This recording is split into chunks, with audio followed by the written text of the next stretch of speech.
Welcome aboard the Par Train. I am Evan, and in this video today, you guys are going to hear from two of my favorite pro golfers, Hannah Gregg and Fred Lindblom. You probably follow them on social media. They're great follows, but we dug into their brain on what's helped them play their best, what's gotten in their way and made them play their worst.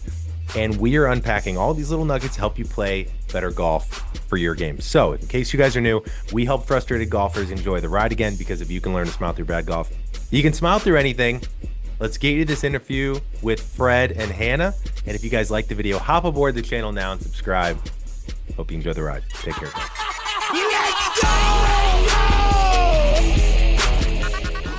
Fred Lindblom, Hannah Gregg. I can't believe this is the first time you've been on the podcast. Oh, it's been a Is we've he known just you for is he so just long. like leaving me hanging here Yeah, I mean. with a Oh, okay. All right, my guy. There you go. That's it. welcome? For people on audio, I just had my hand out for about 8 seconds and didn't get a handshake until now. We're good. I'm though. nervous, man. Yeah. Come on now. Yeah. There's nothing to be nervous about. You're in the trust tree. Okay. People think this is the Par Train, but it's actually the trust tree. So this is probably going to go many different ways, but the first question I have for you guys to start today is, what changed for each of your games after starting to date someone that was going through a very similar thing as yourself? What used to be hard that got easier, and maybe anything that actually got harder? You know what? Before I answer that question, this is probably the best question we have ever really good received, question. and that And the is what first we're one? starting out with. Yeah, That's what we're starting with. It's a fantastic question. Has anyone ever asked us that? No, never. Do you wanna give it a Oh go yeah, first? no. I also just thought of that question in the bathroom. Oh, you so, did? So Yeah. nice. Well done. I have benefited so much from when Fred and I started dating to now. Like, he is much more established as a pro than I was, especially when we first started dating. I had just turned pro. You'd been pro like 6 years or something like that. Yeah. So he'd been through everything. He knew how to sign up for Q schools. He knew how to like hack the system to do the scheduling. He knew about budgeting. Like, I didn't know anything.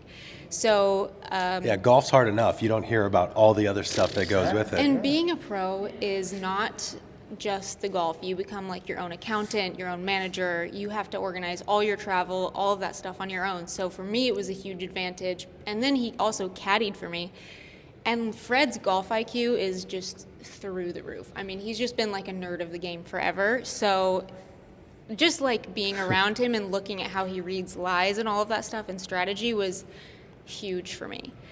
It's weird in girls golf. I think it's because we don't grow up with a bunch of other girls to mess around with. Guys, I've noticed, will sit with each other, like our men's team would just have like chip-offs and like talk with each other about how they would do a shot. And girls don't really do that. So when I had Fred to just sit with me all day and practice and try weird stuff, I got so much better so fast. I don't think Fred got much better at golf when he started dating me. Hopefully I helped organize his life He's a grabbing little for the bit. mic quickly. Well, that's not true. That's definitely not true. But it's true that I had already gone through everything that Hannah was facing, right? Yeah. I've already played years on different tours. My IQ was definitely slightly higher than what Hannah's was at the moment. One big thing was just what you're talking about, reading lies, understanding kind of different shot shapes and what has to happen, and also different shots that you need playing professional golf. So she used to have a very flat flight, and in the beginning of her career, she couldn't just hold greens. So we had to look at equipment to get the launch up, spin rates up. It's small stuff that is a little bit different when you play on a professional level compared to maybe on an amateur level where the greens are faster and firmer. Yeah. But, you know, just being also, the biggest thing is that professional golf might be the most lonely sport in the world. Because you might, if you don't have a partner out there with you, you're literally out there, you know, practicing by yourself for hours. And you, no matter how much you love the game, eventually you will get tired of it. You know what I mean? Just being out there by yourself. Tournament golf is one thing because at least you're surrounded by other competitors. You have friends out there, but the daily grind has become so much easier having Hannah there. And I'm convinced I most likely wouldn't still be playing professional golf if it wasn't for Hannah, because I would have been kind of sick of it. Right. Yeah, you know, I've been on the Asian tour, I played in Europe, South America, Canada. So I've kind of done it all, but having, watching Hannah play, getting inspired by that. We were just at Q School. I might be jumping ahead here in the questions, but I got to caddy for her at the biggest stage. I've been there. Hannah hasn't really been in that environment, and it was so inspiring watching her do good that I was like, I want to do this again. Yeah. You know what I mean? So just getting the inspiration from your partner and not having to be all by yourself all the time is huge. Having Hannah there by my side. I love that. Let's give people a little context, because I'm going to give context in the intro, but give people a little context on your current status, what tour you play on or trying to qualify for, and kind of not where you've been, but just give people where you're at in the current state. Okay, do you want me to hold it or can you hold it? Do you want me to hold it? Okay. No, that's all for you. Okay. So I'm Hannah Gregg. Yeah. I'm a professional golfer. I turned pro in the worst year you could possibly turn pro, which was COVID. Yeah. So my first real pro event was in 2021. I have played on the Epson Tour for the past year. I had status on that tour in 22 and 23. Which is like the Corn Ferry for yes, LPGA. Exactly. And it is all over the U.S., so I played all over the U.S. this past year. I lost my card on that tour and then went to Q School in December and earned my Ladies European Tour card in Morocco. So that's, Fred was caddying for me there. And Now, real quick, how does that compare? Is that an upgrade from Epson? so it depends how you think about it. Yes, most people would say yes, because the Ladies European Tour is the top European tour. Yeah. But the Epson Tour is similar purse-wise, like money-wise it's a little similar. The European Tour has bigger events throughout the season, like the Solheim Cup or the Evian, which are majors. Yep. But the Epson the Tour, Aramco. yeah, the Aramco events also, Big money. huge events. But the Epson Tour has a ton of LPGA Tour players that bounce back and forth. So the depth of talent on the Epson Tour, I would say, is a little stronger, Okay. Which I think was great preparation for me because I was getting my butt kicked on the Epson Tour all year. I learned quite a bit about playing with real high-level tour players, and I think that elevated my game a lot. But the European Tour is full of really, really impressive players as well. I would say the Epson Tour is maybe slightly lower, so this is probably an upgrade in that the big events are huge, but the Epson Tour, the talent is very, very deep there as well. Okay. What about you, Fred? So I've kind of taken a little bit of a backseat in playing the last couple of years because we started,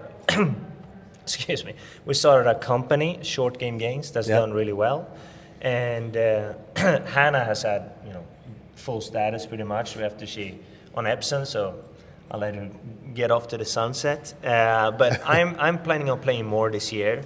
I did miss at Q School, so it's gonna have to be a Monday Q grind for me. We're gonna spend some more time in Europe, where I'm hoping for potentially some invites or playing my way into some Challenge Tour events or something similar to that. But I'm playing pretty good.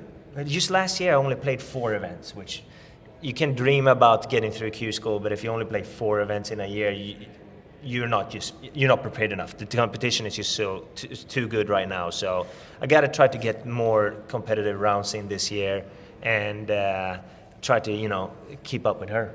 Yeah.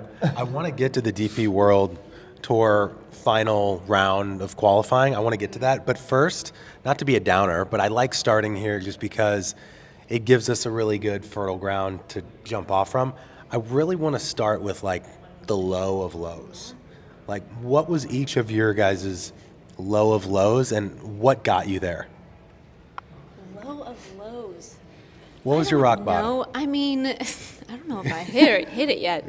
I think one thing that was a little bit disappointing was playing really well the season before last, getting my Epson Tour card, being excited for the season, being ready to play well, and I just felt like, wow, I'm really trending, I've improved so quickly, everything's going the right direction, and then just playing so bad whenever it mattered, especially and I don't want to be like, I'm really clutch, but I trust myself a lot in pressure situations. I felt like I was ready for it, and I was excited, and then whenever I needed it, I just felt like it didn't come together for me, or something crazy would happen, or I wouldn't feel prepared, and it just was this jumble of learning a new tour and all these things, and I got a little bit overwhelmed, and I felt like 4 events in, I was like, okay, we have 4 events left in the season. You got to get your card. This was like the time.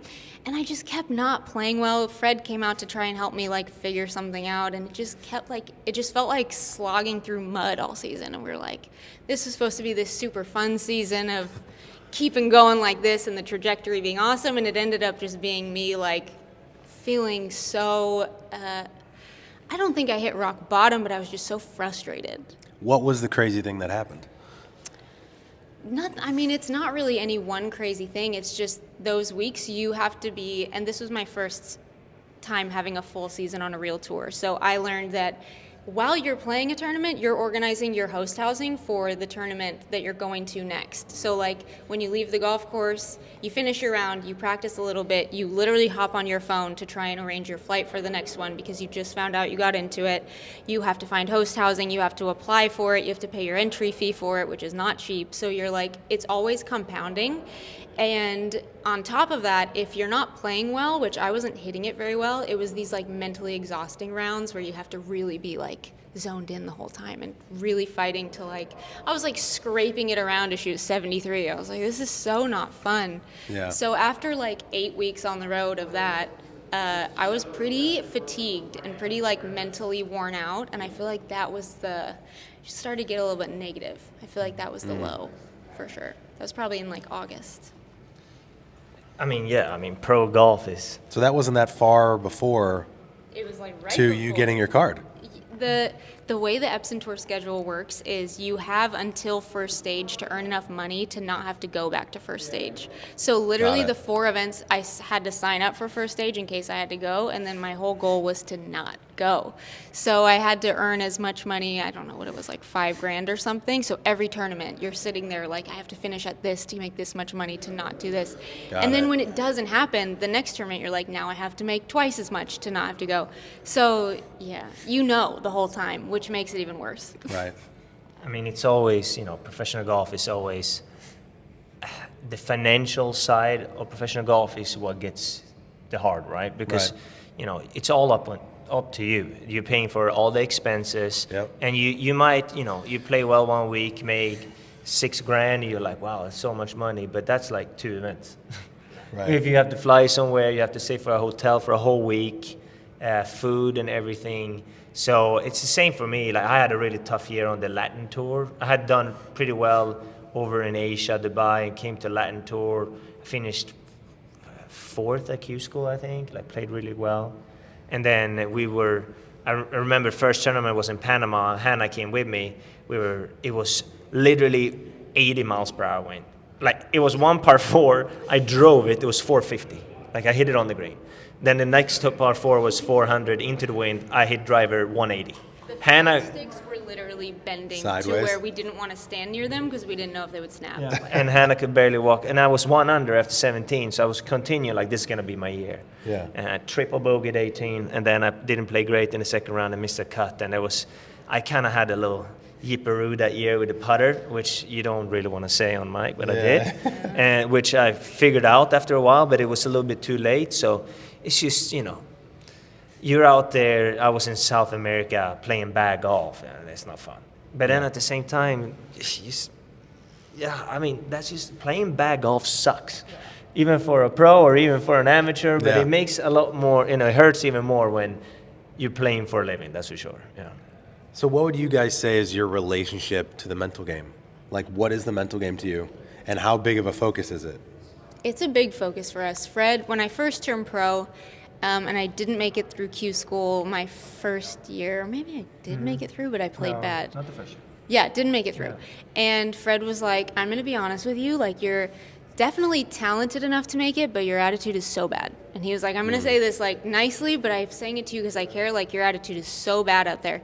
So he started making me like, we do a lot of the Scott Fawcett decade stuff. So Fred would make me do like a happiness scorecard, which I love your guys' videos you did with him. Yeah, no, he's like Scott is He really, should really be on smart. video, like his stuff. Like He's great. He's helped me a ton. Fred made me do his little like emotions scorecard where you say yeah. like, did you have a good attitude on this hole? You draw a little smiley, and you don't really realize how negative you're being until somebody shows you, and then you're like, wow, I was probably like awful to be around.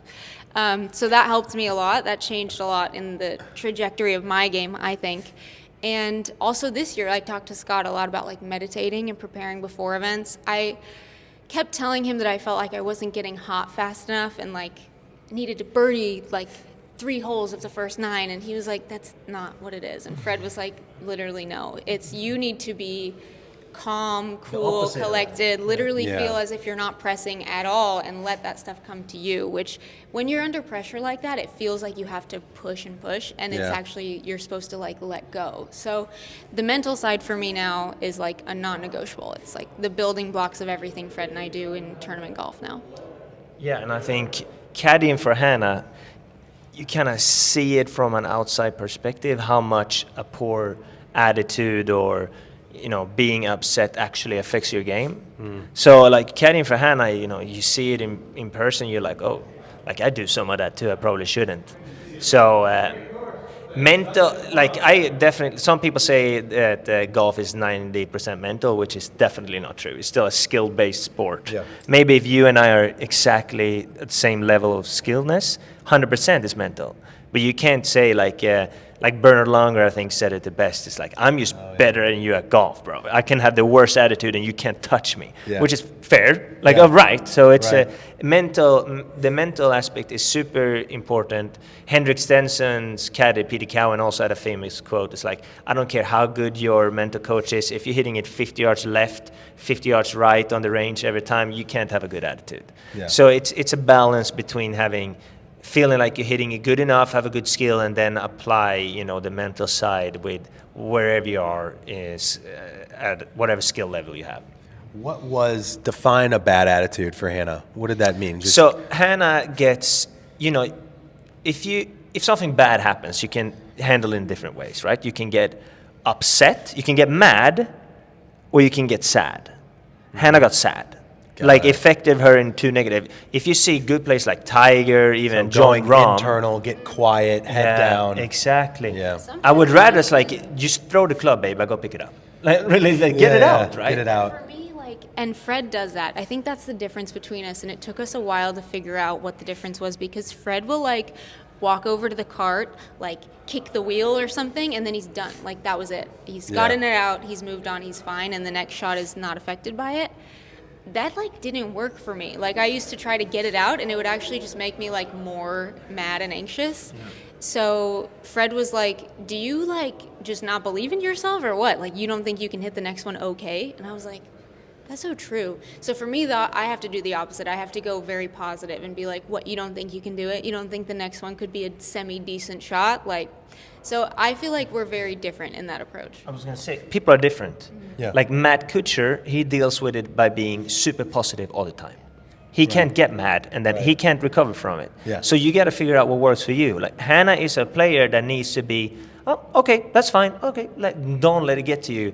I'm more of a player that can get mad, but I'm not getting negative. It's the same with Tiger Woods. Tiger Woods never, if you listen to anyone, he gets mad. Not ever has he said, oh, I can't do anything. Why am I even out there? You hear that sometimes. Yeah. No one, that's never came out of Tiger Woods' mouth. Right. His belief in himself is still there, even if he's hitting bad shots. And that's super important, because you can get mad, but the belief has to be in there. So that's let me ask mental you guys toughness. this. Would you say that Hannah is an extrovert and you're an introvert? No, I would say the opposite. The opposite, really? She's a massive introvert. Yeah. Interesting. Yeah, and I'm probably more of an extrovert. Yeah. Interesting, because according to Mental Golf Type, and it's not perfect, I don't know if you guys have ever looked at that system, but essentially it's a personality-driven, Myers-Briggs-like system for your personality type for golf. Mm-hmm. And historically, or in most cases, if you're an extrovert in your personality, that when you are experiencing, they call it stress mode on the course, you tend to go into your non-dominant phase, which is introversion. So for me, I'm an extrovert. When I'm playing poorly, I feel like an absolute failure, and you'll know it because I get quiet. I walk with my head down. I don't want to talk to people in the group. And so one tool, according to Mental Golf Type, is that's draining your battery. So for you, if you noticed, let's say she is one, Yeah. an extrovert, even though you're not. We'll talk about that in a second. But let's say she was, or maybe for you, and you got quiet, that would be a signal to your caddy that you're experiencing stress. A good thing for you to do, you hear caddies and players talk about it all the time, let's just talk about something else. Yeah. Let's talk about football. Let's have Fred ask you about what's going on for you. That way you stay external and you don't go internal, which creates stress for an extrovert.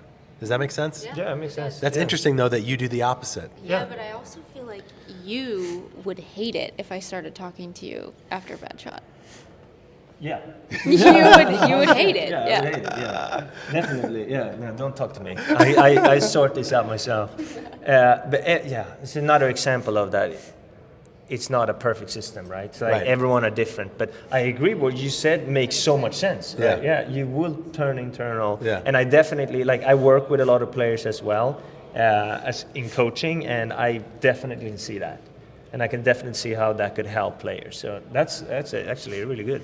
Yeah. I'll send you guys a link. It'll be Yeah, interesting to do it. It's a Cool. free assessment. One thing I'd love to learn about is, so I don't know if you guys have seen, but I proclaimed this year to stop trying to figure out my own game and trying different shit every week. And so I got a coach, and I'm going to him every week, every other week. I'm not changing anything unless it's with him, right? And one thing I'm learning is he's teaching me about my foundations, what I do, why I do it, and maybe what causes the high right or whatever, so that when it does go high right, it's not that oh shit, it went right. It's that I held on to it. And it gives me a certain level of checkpoints and keys so that when you go off the rails for a shot or a hole or 3 holes, you have something to go back to. Do you guys have a system like that keeps you somewhat on the rails during a round? Yeah, I mean, so we've been doing this for so long, like we know our tendencies inside and out, and they really don't change. So like the things that you do when you're nervous, you pretty much are always going to do them. The things that your swing does when you don't practice, when you're tired, all that stuff pretty much stays the same. So Fred and I know, like, maybe we just wait. Yeah, we'll wait a second.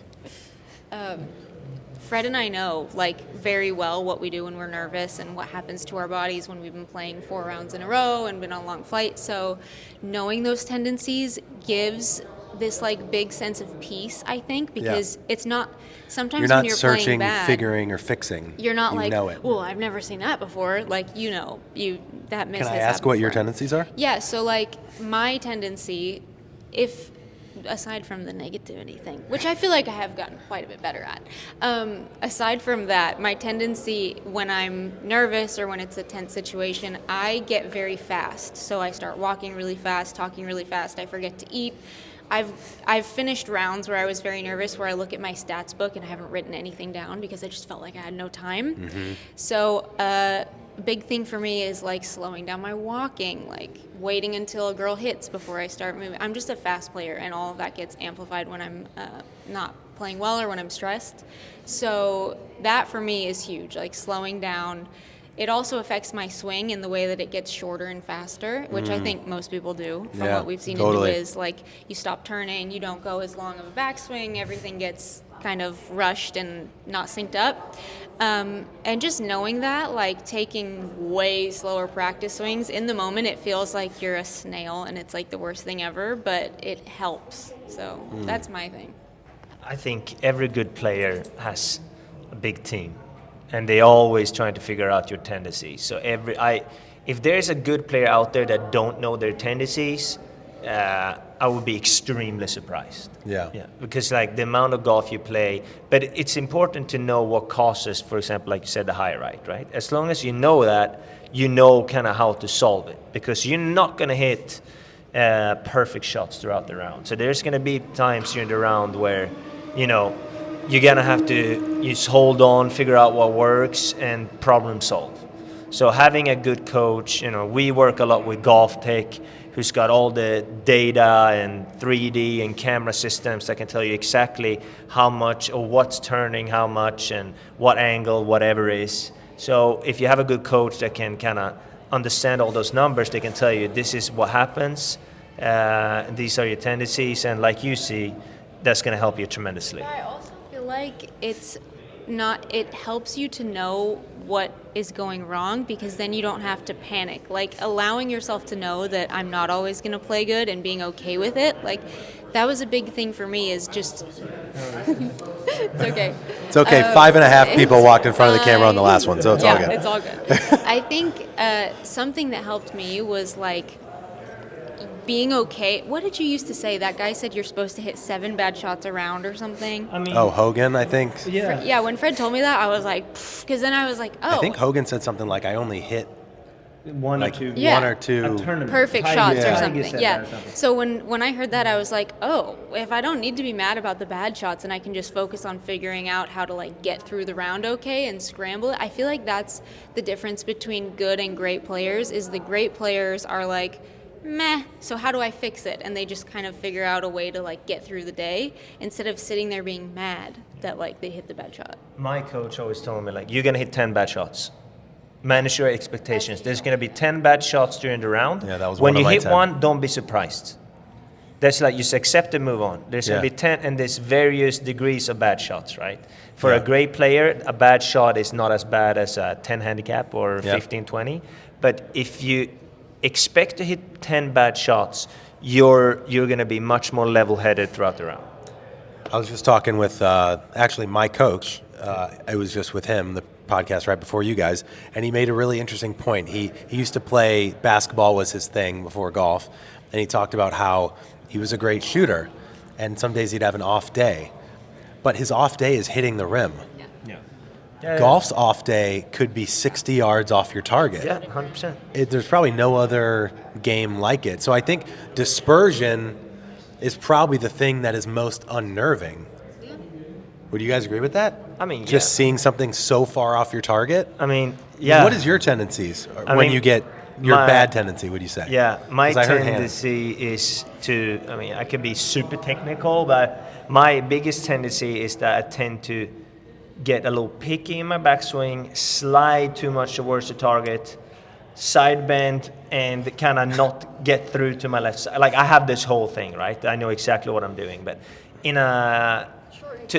No, it's not necessarily short and quick, because the length doesn't really matter. It's more that I lean back and I can't transfer my way to the left, so I kind of stall and flip. So So when it's that a happens, what movement do you say to pattern. yourself? Okay, I know what happened, so I'm like, okay, So- then I take like a couple practice swing, making sure that I have more of a pivot instead of sliding, and I have like, this is the drills I know that works. So like, that's a calming factor too, because it's like, it's not what just happened. I'd be like, Right. oh shoot, that was that again. Like, Right. let's just, I know what to do, so let's hopefully hit a better one next time. And Hannah, you said the difference between really great players and great players is, from what I heard, was they get curious, not judgmental during the round. Yeah, I feel like they're a little more impartial, and I think it's not that they don't care as much. It's they're like, I don't have time for this right now, and that's like an attitude shift that I had to start doing. I was Oh, I like, I like can be that. mad later. Like, I'm gonna go to the range after this, but I don't have right time to now we fix don't it. have time. I'm in the round. I'm competing. Literally, now is the time to just move on and figure it out. And I think it helps a lot because it shifts your focus from like that shot to like, what am I going to do on the next one? And not in a, I don't think you should go to the next one and be like, what am I going to do on the next one? It's like, what do I want to do to feel like I can do what I know I'm supposed to do? And Fred is very good at that. Like, when I'm caddying for him and he hits a bad one, he'll say, I need more of that like wipey fade feel, or he'll say, I want to hit like a pull fade on the next one, and we'll just kind of go from there. And I think saying it out loud also helps, like verbalizing what you want to vocalization. do. Yeah. Yeah. Well, that tells me again, right? Pros, you guys know what you need to do. Yeah. Yeah. 100%. I mean, if you don't know what you need to do, that's probably step one, Problem number one for is sure. to figure out what you need to do. Because how are you going to do it if you don't know what you need to do? Yeah, and I think like this is something that surprised me, because when I turned pro, I was like, I'm gonna do all the drills, I'm gonna do all the games, I'm gonna get so good at everything, and it was like, not working. I wonder why. And Fred was like, no. Like, the best players, like, have you seen Tiger's drills? He's done the same drill every day for the last 20 years. And it's not a complicated one. He found the 5 that he likes, and that's what he does. And kind of like what you were saying, you were like, I'm going to stop trying to fix it, and I'm going to stick to what I know. Like, that's how you get better at golf. Yeah. And another big thing is that if you look at the best players in the world, right?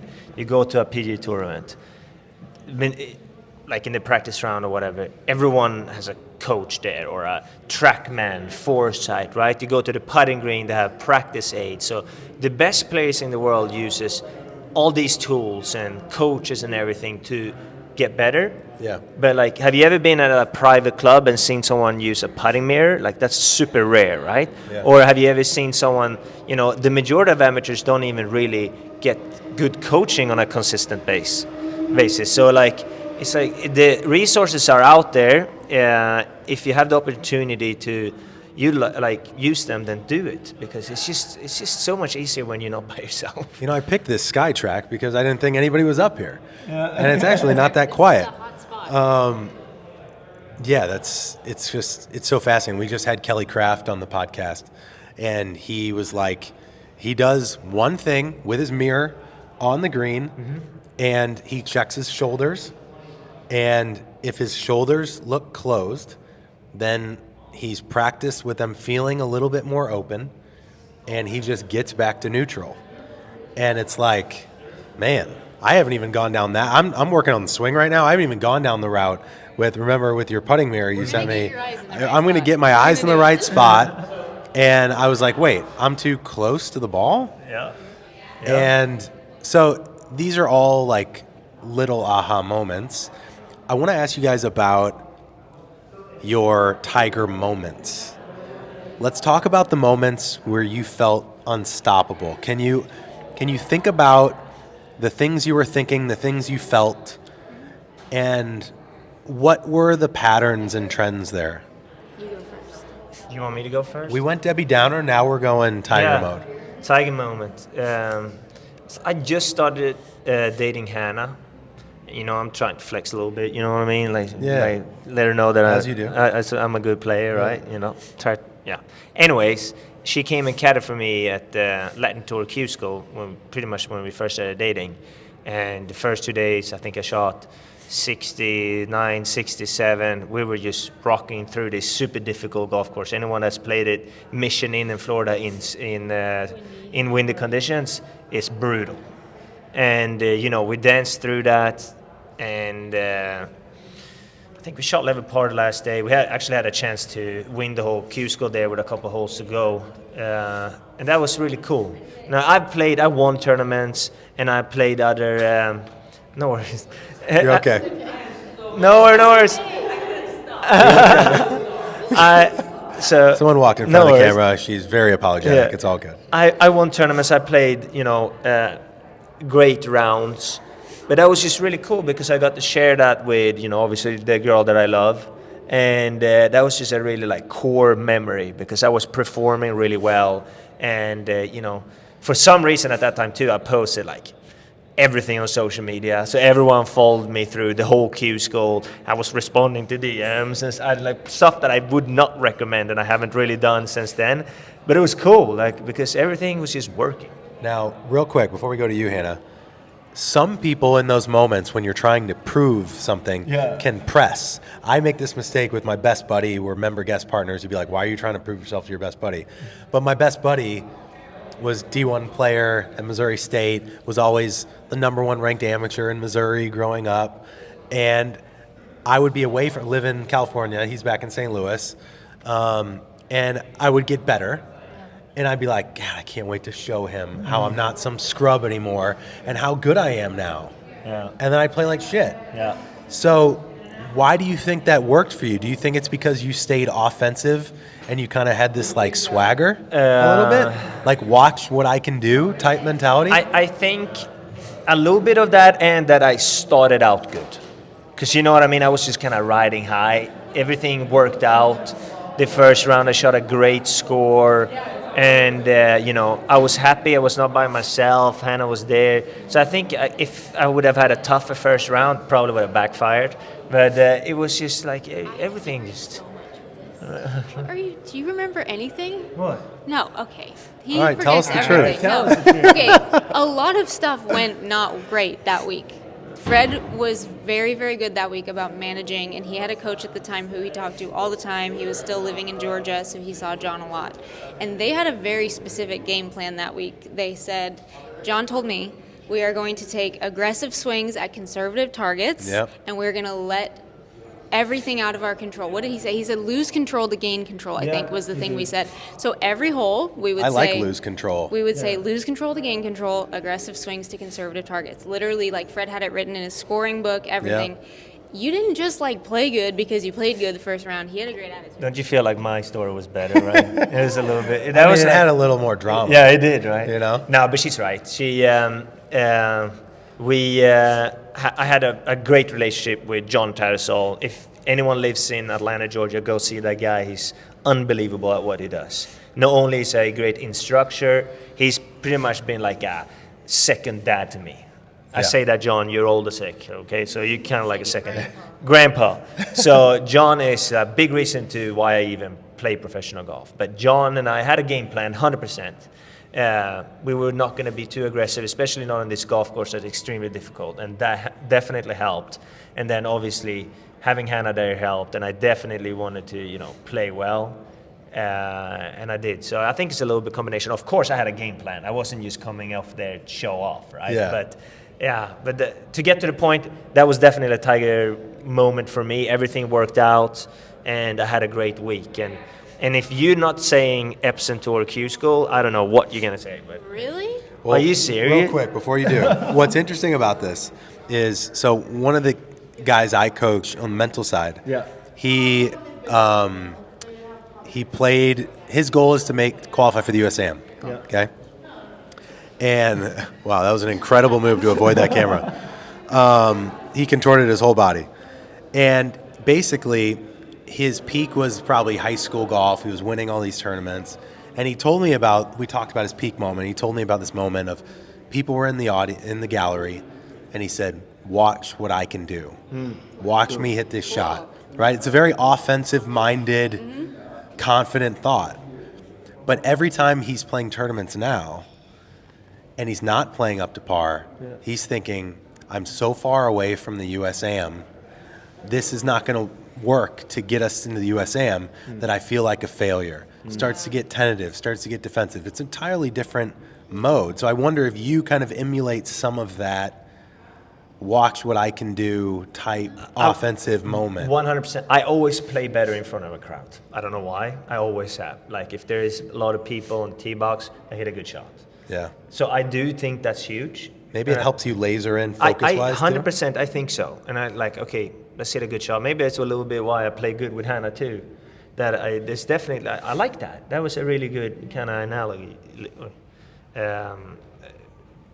Actually, it kind of caught me off guard. That makes so much sense. Yeah. Oh, that's good. Yeah. And it's like, think about how you played sports as a kid. Yeah. It's like you want to beat your friend. But it's so easy in golf to get so tentative and defensive. So what was your peak moment? Was it Q School?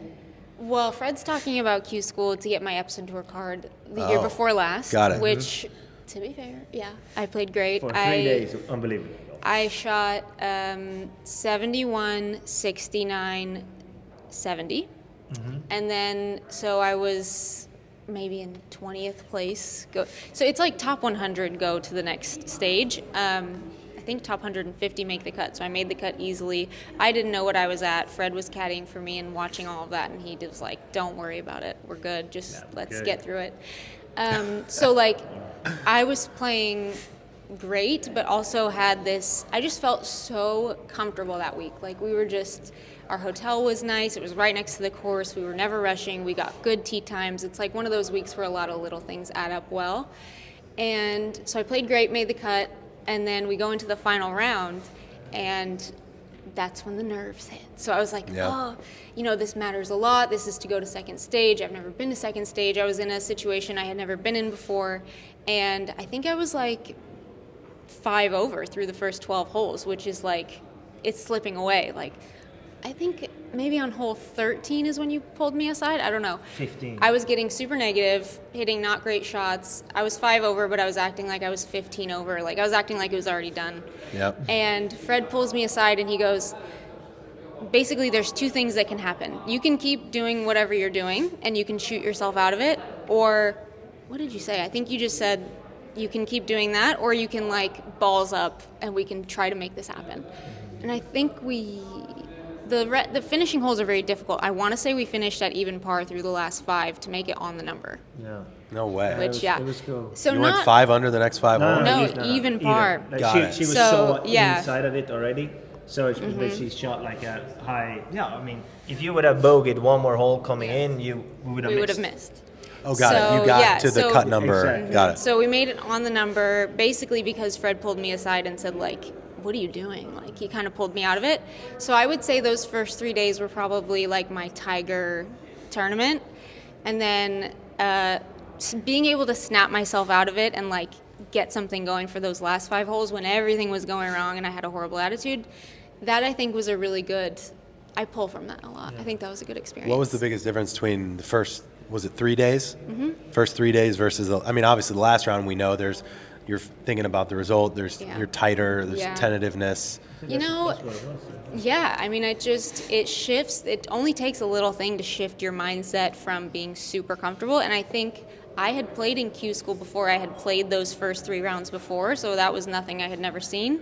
And then all of a sudden we had made the cut, and this was the final round to move to second stage. And I was like, I never done this before. And Fred, Heads up. oh, Oh, you're okay. it's okay. So I think for me, something that I notice a lot in myself is that I hate the feeling of being unprepared or like that I don't know how something's going to work logistically or I haven't done it before. And so new experiences for me, I tend to like shy away from a little bit. And I think that was part of it. Yeah, I mean, she had never been in that position. She's Yeah. never had status on any tour. Yeah. You know, like this Yeah. was literally like her second year be fair, it's her trying dream. pro golf. Yeah. Yeah, of So the fact is like, this is the second time she ever plays Q school, And I'm in and 20. she's like playing so good the first 3 days. I'm over here like, what is happening? Like, Yeah. what, are we winning this? Like, are we getting on the LPGA tour? And then reality hit, right? Because all of a sudden you're just 18 holes away from achieving a massive goal. Before that, you don't, you're playing, but it's so many holes left, so it doesn't really matter if you birdie or bogey. Yeah. But the final round, it matters, and she learned a lot from that day, and that she learned a lot that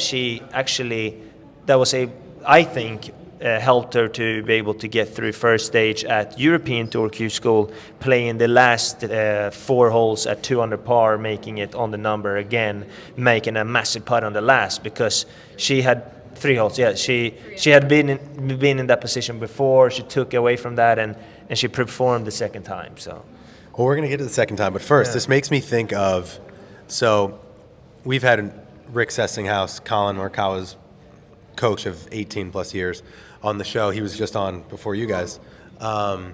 And one story he told me about Colin winning the PGA, which remember he had never won a major.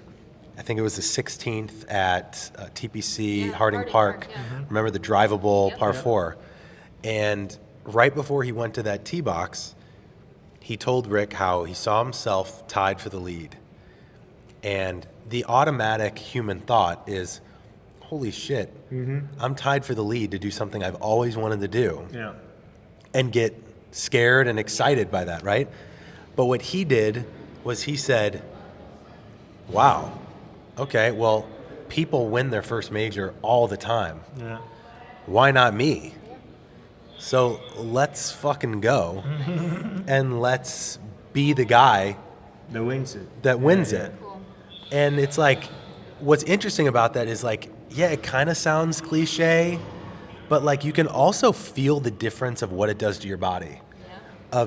It's like a simple, you guys talked about attitude at the beginning. The simple attitude shift kind of can change everything from defensive to offensive. I mean, does that ring true? Yeah, I think so. I mean, the meditation stuff that we do now, after talking to Scott and talking to Fred's really good friend Kent Bazemore, who's a longtime NBA athlete. I think he's been in the NBA like what, 9 years, 10 years.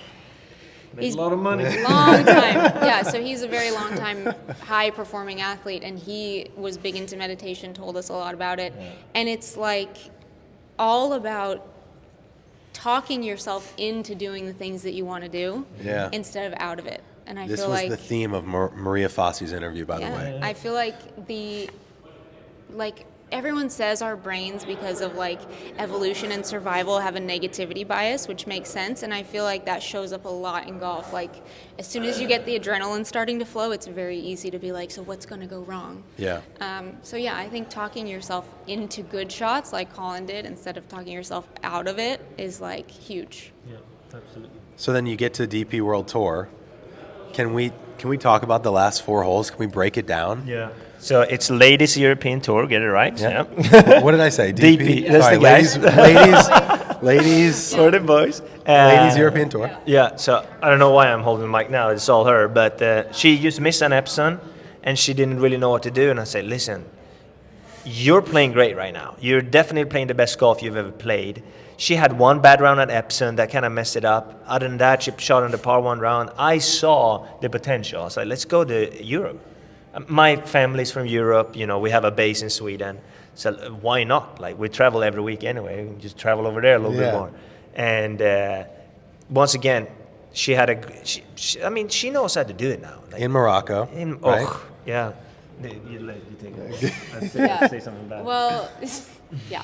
So we missed. I had a chance to keep my card. I missed that chance. Didn't make enough money. Had a chance to go back to first and earn my card again. Missed there, and it was weird because Fred For and Epson, I, yeah, right? for Epson Yeah. Tour, and I was like, I'm not playing bad. Like it was weird. We were like, I'm not playing bad. I didn't play badly at Epson Tour Q. I shot 77 the first round, which is obviously not good, but it wasn't because I was playing bad. It was like just kind of sloppy. So it felt like I was playing better than like the score was showing. And Happens. which So you were annoying. ball striking it, you just weren't scoring. I was doing like everything pretty well, and it was just felt like nothing was like coming together at the right times. Yeah. Missing it in the wrong spot. Yeah. It's awesome. And so then Fred was like, hey, you should think about in December, which, you know, usually Q School is in August for Epson Tour. Usually you would just sit around and do nothing for the whole rest of the year because you don't have status and tournaments don't start again until May. And he was like, why don't we think about going to LETQ School in Morocco? And I was like, I'm not playing bad. I'm going to start doing this meditating and planning stuff. this is your idea. Like. Yeah, it was Fred's idea. Wow. And I was like, we have the money. I luckily got sponsored by a crowdfunding campaign called Carry for the last year. we So know I Carry. was able to like afford to go, which is obviously the number one thing. And so we went, and Fred agreed to caddy for me. We went out to Morocco, and how it works on European tours, there's just 2 stages. There's first and final stage. And if you have already been on the tour, you can keep your card, which exempts you to final, or you can go back to the first stage. So I had never been on that tour, so I was in the first stage. And if you don't advance past first, you don't get your Ladies European Tour card. You have 0 status. You play on a little feeder tour called the Access Tour. So basically our number one goal going into that week was we need to get to final stage. So we went, we laid everything out. I think we did a very good job preparing for that tournament. We were meditating every single night and every morning. And I just felt very prepared, and my game was like coming together, and I was What are you guys like, doing, like 10 minutes a day? 20 minutes a day? Probably 20 total. Yeah, probably 10 at night, Guided 10 in the or morning. silent? Yeah, we Guided? have this, I think it's called Waking Up is the app. Okay. It's great.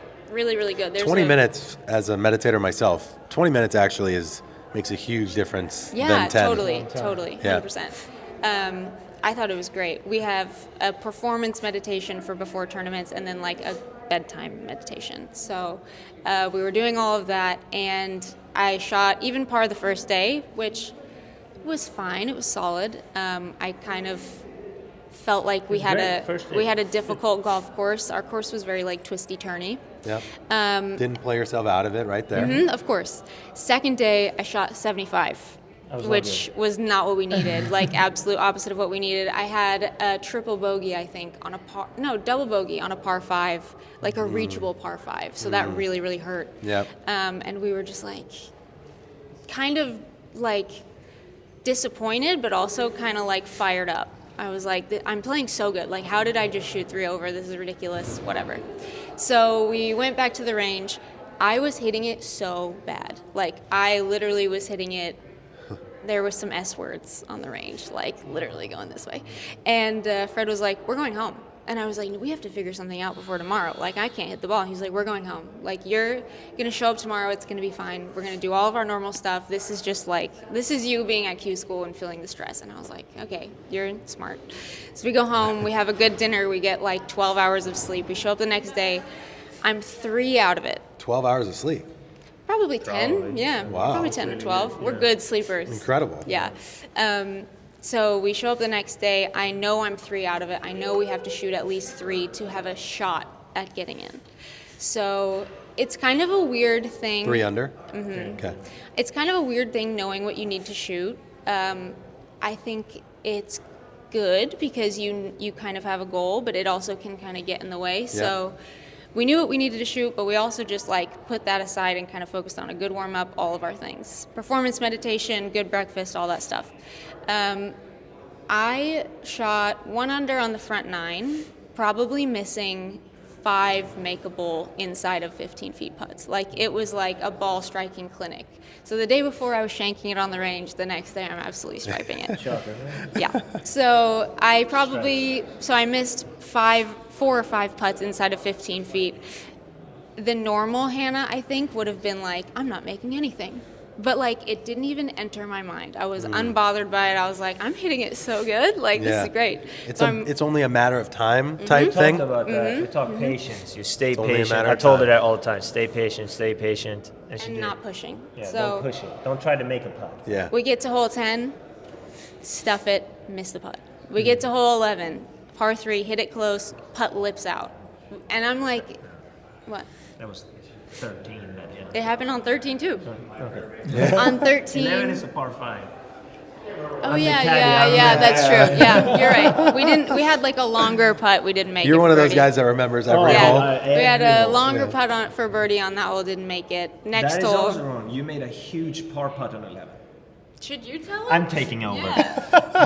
Total 10, we have been balling. Like, we haven't missed a shot, we haven't missed a green. She stuffs it on 10, missed the putt. On 11 was the first where it's like she missed it, approach shot left, chipped it up, great chip, but we have a 6-footer. And if she bogeys this one, like, ooh, that's a setback because she hasn't missed a shot by then. So I was nervous. She missed this one, she's gonna be negative. She's gonna say, I haven't made a putt all day. She drains it. So like, here we go. And then, well, I'm well, yeah, I mean, we gotta have actual facts here, right? Well, it's interesting how you drain the par putt. Yeah, It was exactly. actually a great putt. I should remember that. That was really good. It was solid.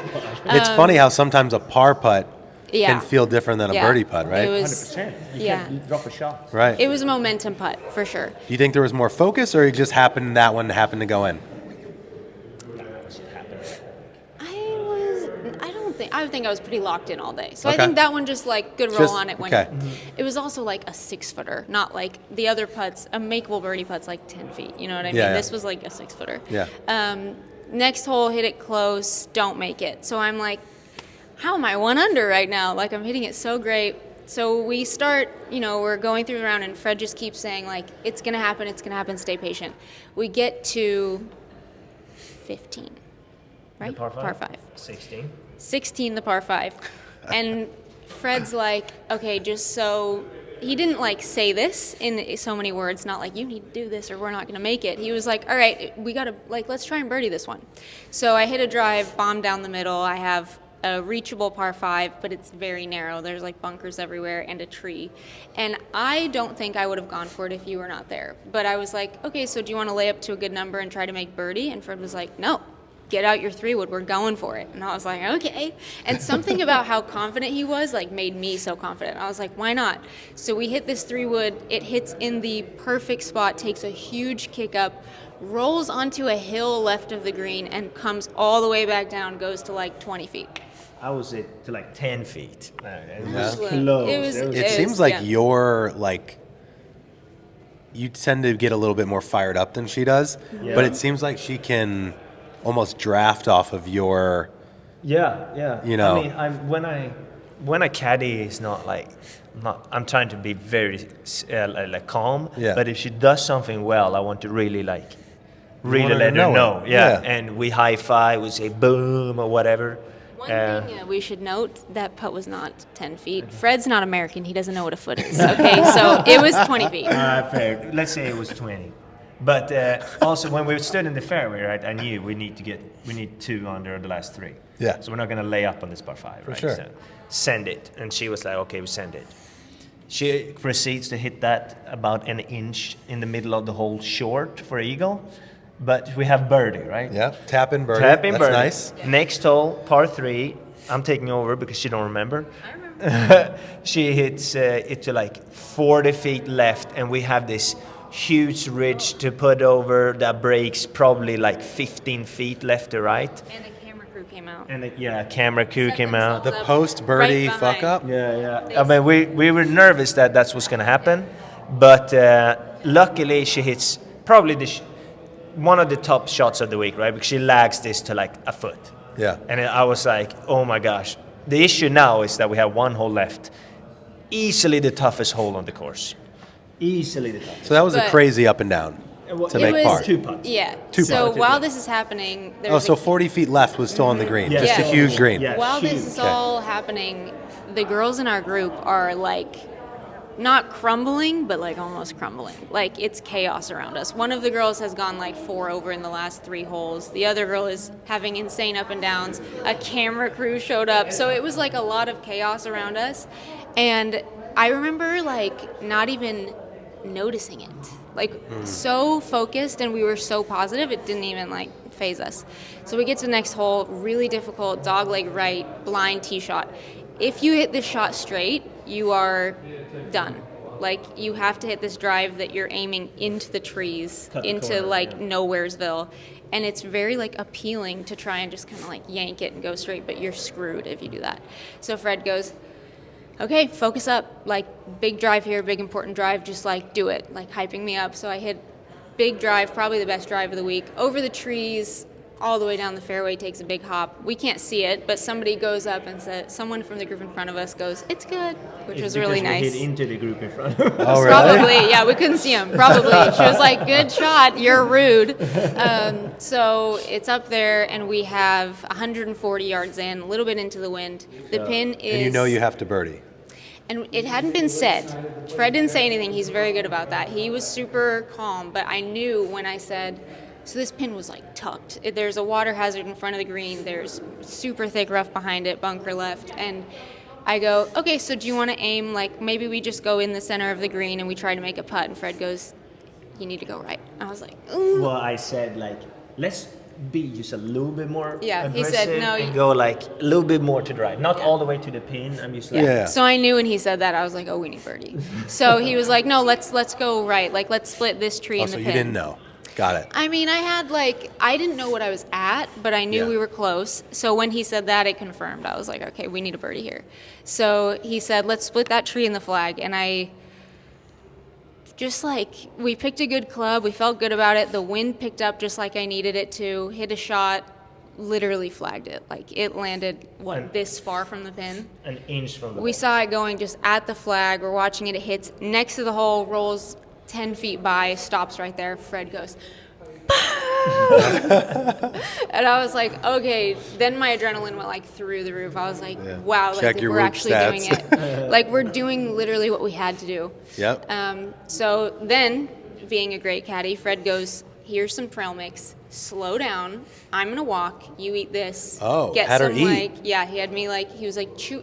You literally said he was like chewing. Wow, helps that's with, probably the like, last thing you would have done. 100%. Would eat. No, I was like so rallied up at that point. Yeah. Like if he didn't say She that, would I have would have. ran to the I was gym. Golf is a vibrating. weird thing, probably because of the adrenaline and the nerves and the anxiety.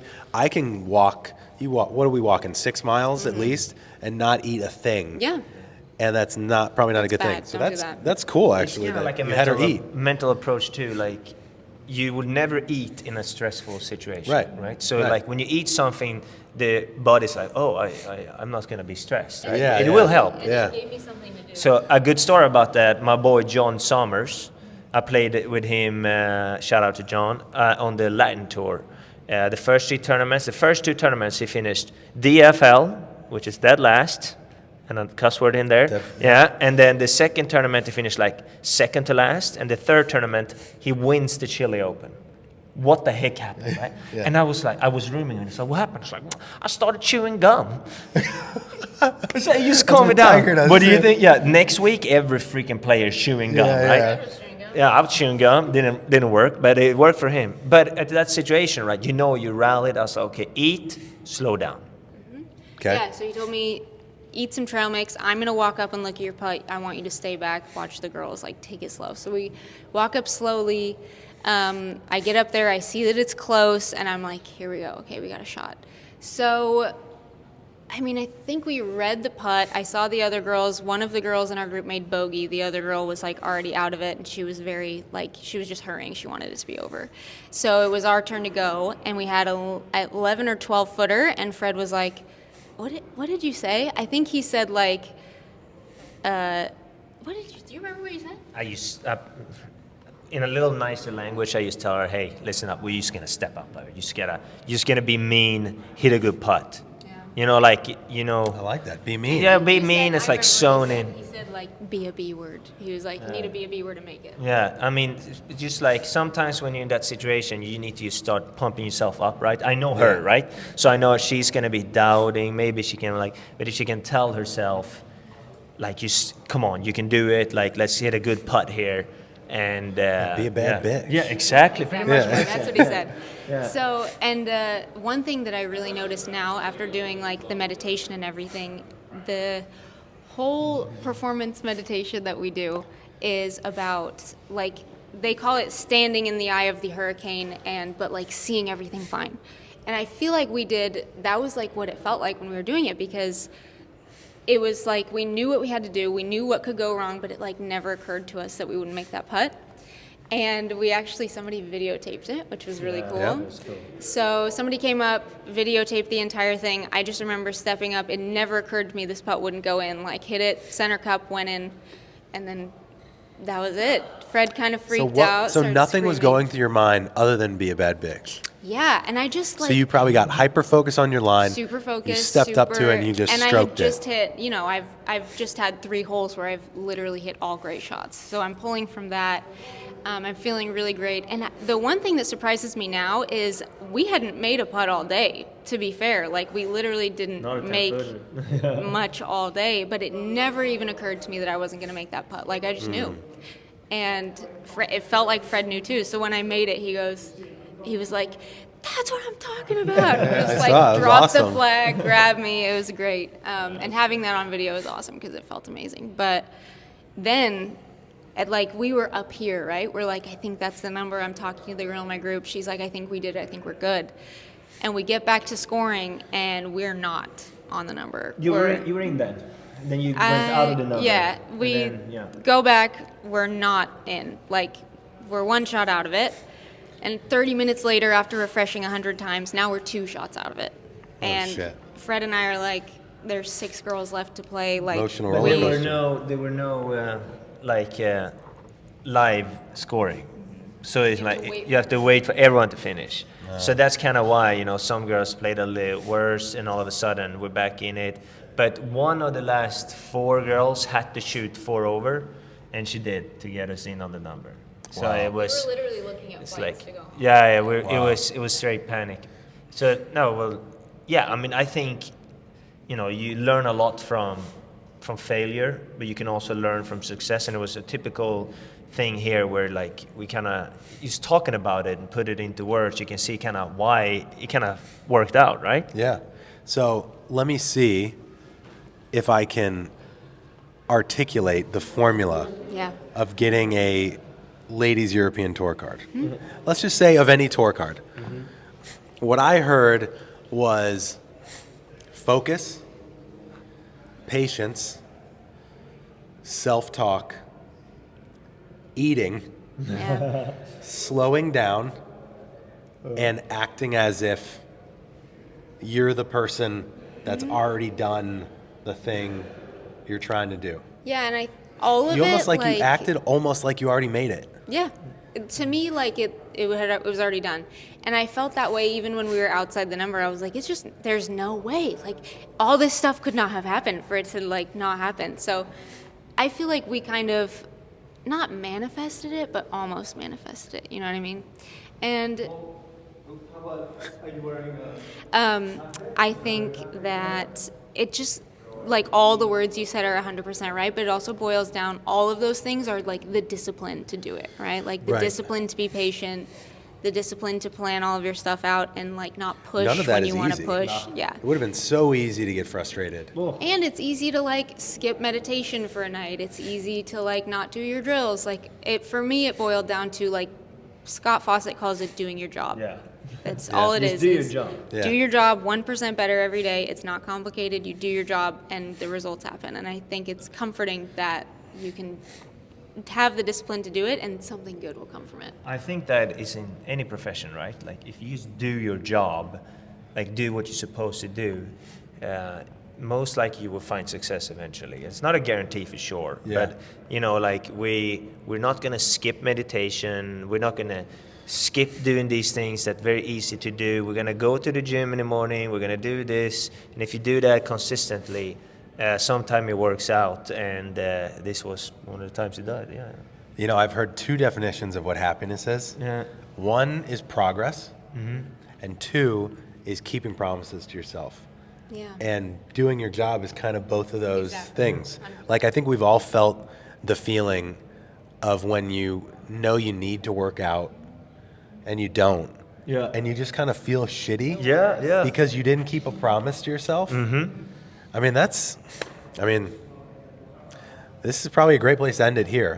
One last thing that I can ask you guys, though. I ask this to every guest. Is there anything that we've talked about that you really want to hammer home and reiterate? Or is there anything we didn't cover that you think is important to leave the everyday golfer? I mean, I think doing professional golf for a long time, don't try to do everything by yourself. Like if you really learning that now. enjoy golf, you're learning this right now, right? If you really enjoy golf, a lot of amateurs think like, oh, I'm not good enough for a coach, or why am I doing this? Like you're gonna enjoy golf so much more Yeah. if you have some people in your corner helping you, even if it's a hobby. You know what I mean? Like you can Right. make your hobby more fun. So like Even a lesson a month, $100 a month? easy, yeah, Like- absolutely. Or I mean, it's just gonna make the game easier. And like all the greatest players use, you know, practice aids, coaching, mental coaching. Like there is something to be said there that if the best players do it, why are you not doing it? Like, Yeah. wouldn't they need it less than you? Right. So like your experience right now, go see a great coach, or go see a coach that can help you. You're gonna enjoy the game much more. I like what you said, but I think also I played with some girls in a YouTube video a few weeks ago, and they were like, how are you so good under pressure? Like, how do I get good under pressure? And I didn't have like a really good answer for them other than like, do it more. Because you have to do it and fail at it to realize what you did wrong to fix it. And I feel like the more you can put yourself in that situation, even though it doesn't feel very good, the better you get at it. Like no one just is born clutch. Yeah. I think it's stupid when people say that he just doesn't have the clutch gene. Like that's But you know what's learned. also amazing about that? I'll piggyback on that Yeah. from what I've heard from you guys. It's not just doing it, it's going the extra step to know, oh, so when I get under pressure, I get short and I get quick Yeah. and I walk faster and I don't eat. Yeah. So I'm going to make sure my key right now, because I'm feeling the pressure, is make a full turn Yeah. and stay in my posture, or like you need whatever to eat it during is. the round. And If I you're need not to eat. eating, I mean, what are you doing? Oh, it's a big problem. I can go. I went to Bandon once and I lost like 18 pounds because I walked 36 a I'm day. so I scared didn't for eat, you. and I was like, I felt like I was gonna collapse at the end. Dude, And I was is like, your, no wonder. your brain's not going to work. Are you Yeah, kidding? totally. I bet you played great that last round, didn't you? Yeah, totally. Bet Well, you tore it up. tell everyone where to follow you. I'm on Instagram at HannahBGG, and you can find our company, our training aid company, at Short Game Gains. Yep. And my username is Fredrik Lindblom. Try to spell that. You can see it in the description below, I'm guessing. But yeah, I mean, we post a lot of insights into our professional careers on especially Instagram. And it's been really fun. We have tons of great people there kind of following along. And it's really fun to do what we do and have people pushing you, like yourself, always positive, like, come on guys, you can do it. And then invite us to talk about it. So I mean, social media can be really a rough place sometimes, but the majority of the time it's been a joy for both of us. So that's where you can find us. Love it. Well, I'm going to keep cheering you guys on. You guys are welcome back anytime. But thanks for hopping aboard. Thank you, man. Appreciate you. That was fun.